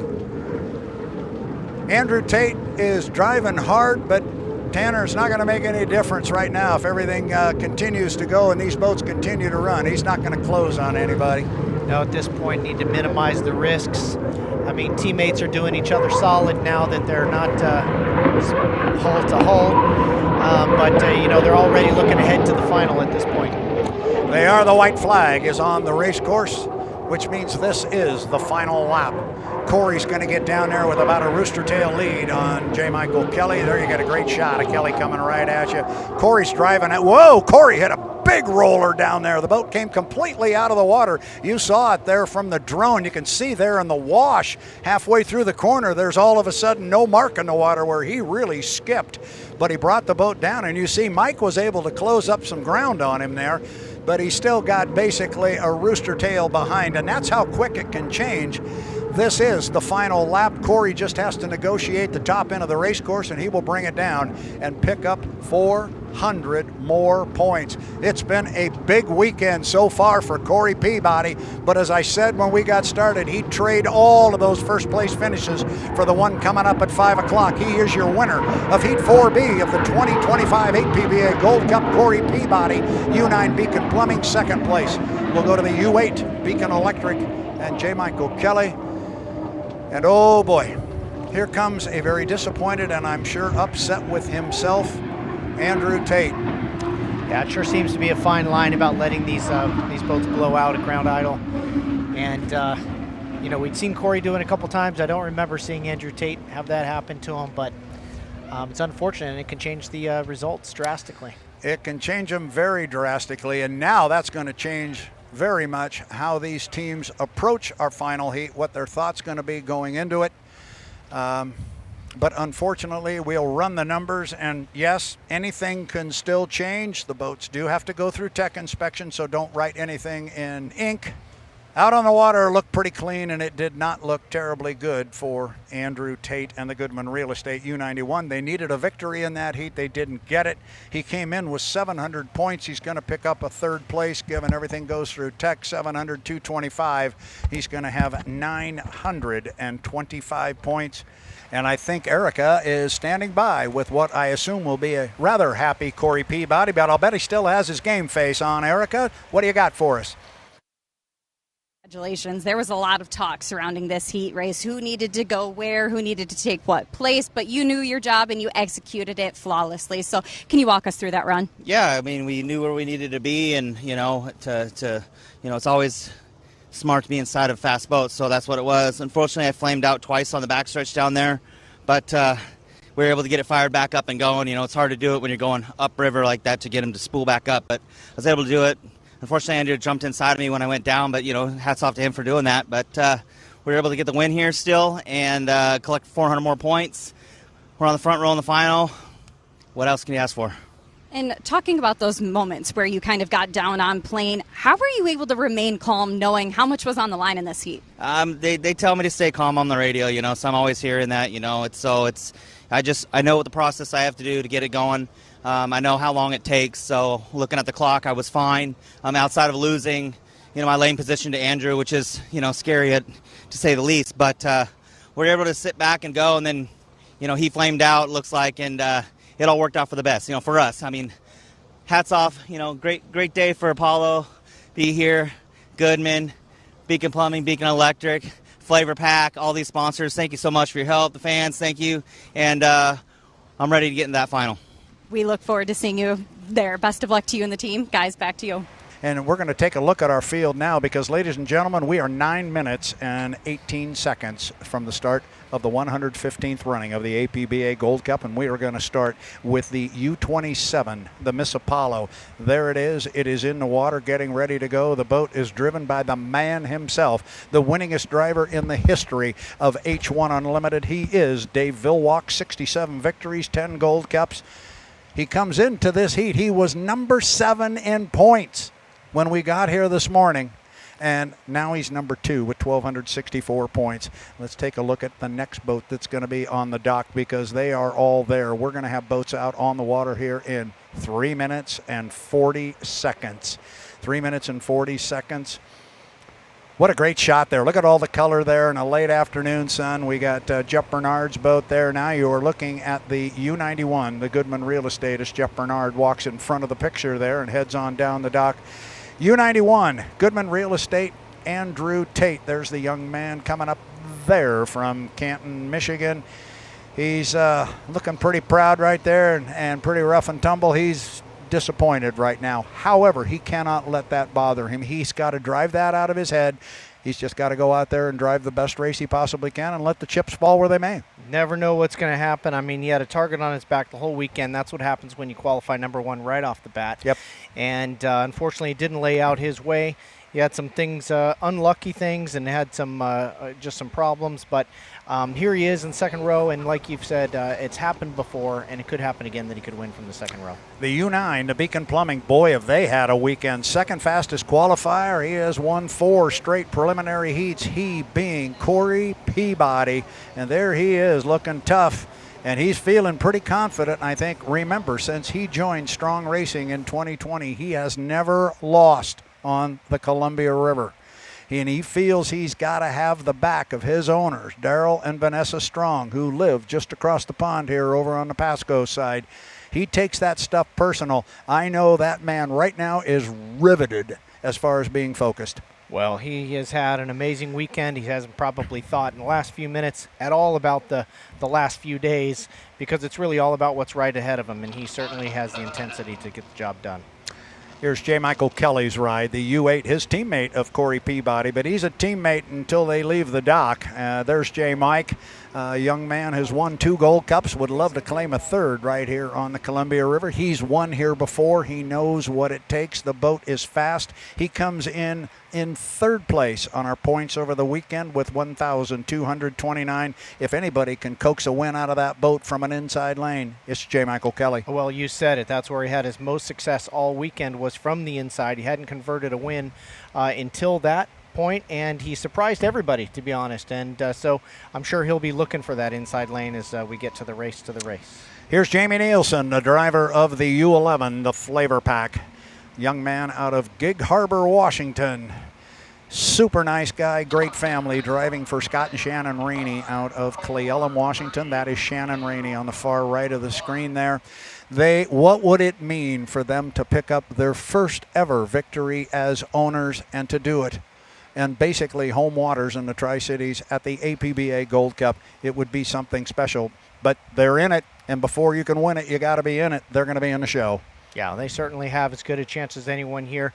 And like you said, we pushed the reset button, so now it's all about that start position, and he could fight that inside lane and surprise a lot of people. It is all going to happen here very quickly. We are inside 30 seconds to the 5-minute mark. You're going to start seeing the noses tipped out toward the center of the Columbia River. Ladies and gentlemen, buckle up. Tanner and I have been hyping this thing all weekend. I don't think there's anything else we can say. There's only one more thing to do, and that is let's go boat racing. And talk about Gunner. And there is Gunner right there. I was wondering if we were going to get him on a screen. Sorry, Gun Dog. We got you, buddy. U21, the Spirit of America. And this guy has just quietly had an outstanding weekend. We're inside 5 minutes. You're getting a good look there at the U21 Spirit of America. Gunner O'Farrell going to come away from the dock. We got boats on the water. Tanner, you and I need to be out there. Let's go decide this 115th running of the APBA Gold Cup. Boats are on the water. Time to go racing. Let's go. Well, every start so far has just been strategy tests and tuning to come up with what they can do to get that inside lane right now, or if that's really what they want. Some people just park on the inside. Some people sprint out in front and take the inside lane by force. But none of what's happened so far this weekend matters. All that matters is what they do in the next 3 minutes. That's exactly right. Now, the one I want to watch coming away from the pit area is Dave Vilwalk, because Dave has been using the same start strategy every time he's come out, seemingly. He comes out and he just cruises first of all, he comes out late, and he's not out yet. 1, 2, 3, 4. I've got 4 of our 6 on the water. Jamie Nielsen going to come across start-finish line here at about 3 minutes and 50 seconds. Remember, he is the man who's the magic man about getting an inside lane. I'm sure he's got his radio man somewhere here on the shoreline who will be telling him where the other boats are, where Dave Vilwalk might be. And there you're looking at Dave. He's sitting at the dock. They are not thrashing at all. So this is part of their strategy. This is not a boat that is having trouble getting started. Dave is just sitting there, and we saw him come out late, but not this late. All a part of the strategy. We'll keep an eye on the Apollo as the other boats are out on the race course, and they are cutting back to front on the race course. Looks like they are pushing Dave out now. So he's going to come out just after the 3-minute mark, and he's going to find a lot of boats cruising up the backstretch very, very slowly. Well, I just love it. I mean, Dave Vilwalk has forgotten more strategy than most of these guys will ever know. And so it's just awesome to see the old dog pull out tricks that nobody's seen in probably a long time. So let's talk about where boats are on the race course. Jamie Nielsen sitting in lane number 1. He is up at the top end of the race course. That's the boat you see on the left side of your screen. Behind him, coming up very slowly up the backstretch, is Corey Peabody. That is Peabody. Then the third boat coming up the backstretch, there is his teammate. That is J. Michael Kelly in the U8. He's just off your screen, but he is the third boat we're pulling out there. There you see J. Michael Kelly. And then the fourth boat coming up the backstretch there is Gunnar O'Farrell. Gunnar in the Spirit of America, and now coming out of the pit area and on the race course, the last boat way down there at the bottom end, that is Dave Vilwalk. 2 minutes and 11 seconds to 10. Here comes Andrew Tate finally away from the dock. He too is coming. He is way back there. He is our trailer boat. He has to start 5 seconds behind the clock. So boats are all over the race course. Quite candidly, we haven't seen a whole lot of maneuvering going on here. Some of what I thought we were going to see, we haven't seen it. Been pretty clean so far, but lanes have not yet been determined. Now it's going to start to get dicey up here at the top end. Jamie's going to have to pick it up here a little bit, because here comes Corey Peabody, and now Jamie, you see him there on the inside. He starts to give it a little bit of gas.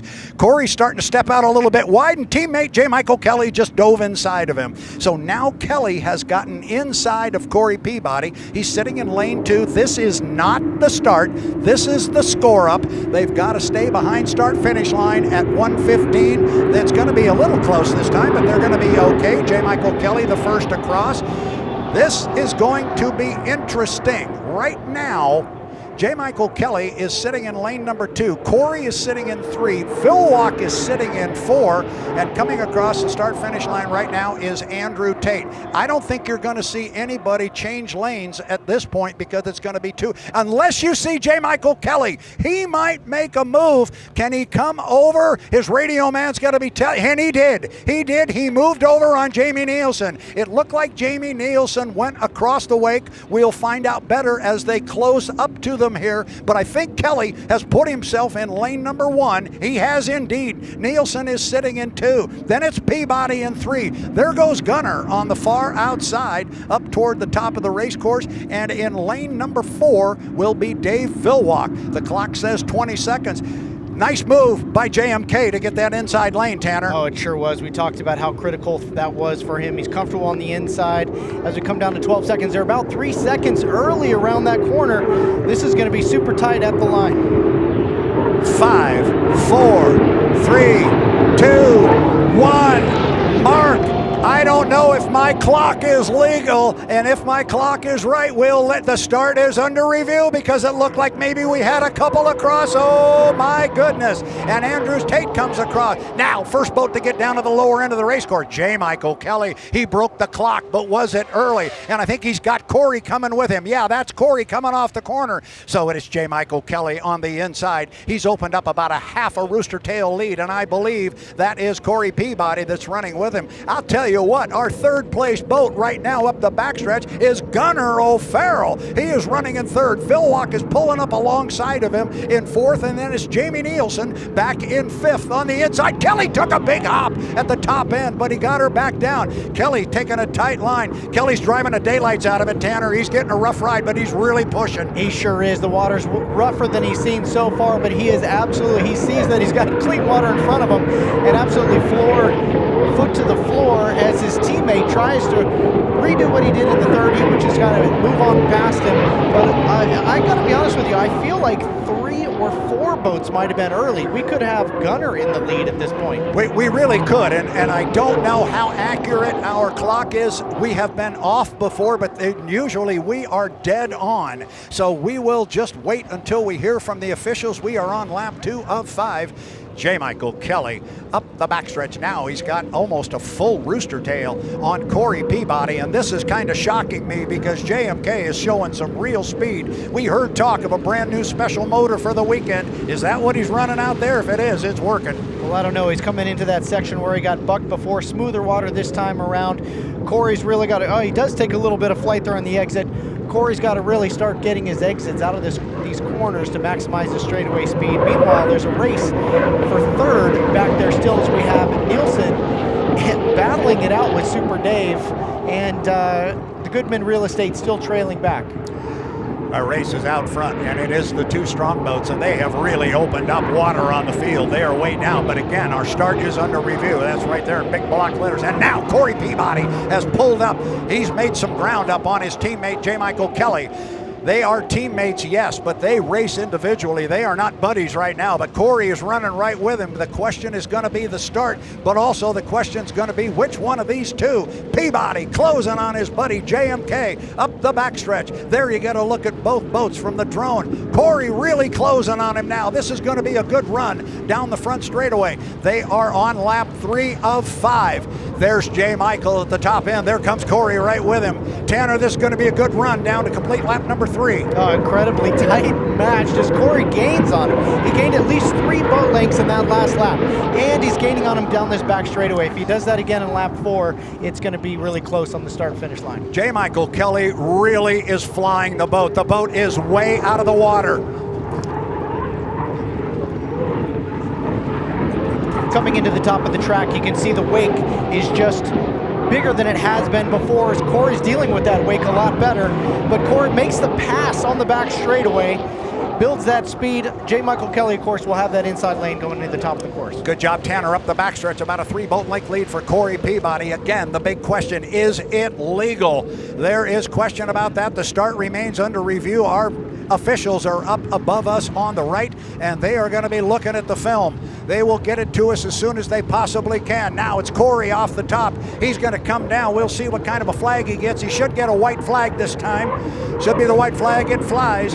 Even if they jump the gun, it would still be a white flag because it's a 1-minute penalty, not a 1-lap penalty. Kelly hanging right with him now. Tanner doesn't want to let him go. He sure is. I mean, he's just one skip away. J. Michael Kelly's just one skip away in the water from regaining the lead here. You know, we could pressure his teammate here on the inside, but very respectful between these two. But man, we've got Super Dave sticking it to Nielsen actually, with almost a full rooster lead in for third.